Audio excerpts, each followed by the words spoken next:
Minus into minus equal plus అనేది బ్రహ్మవాక్కు అని అర్థమైంది.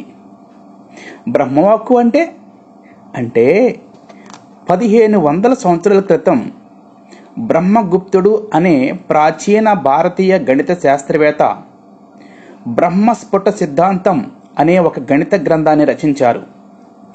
ఆ గ్రంథంలోని 12వ అధ్యాయంలోని ఒక శ్లోకాన్ని Shri Chaitanya college Sanskrit lecturer Shri Gollapalli Krishna Jagannath వినిపిస్తారు.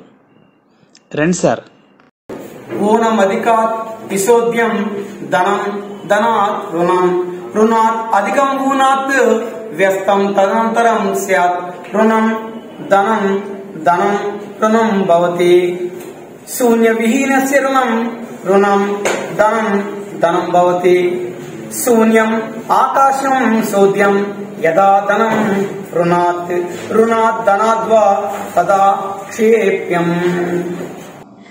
ఈ శ్లోకంలోని ఒక వాక్యానికి తెలుగు ట్రాన్స్లేషన్ రుణం రుణం ధనం.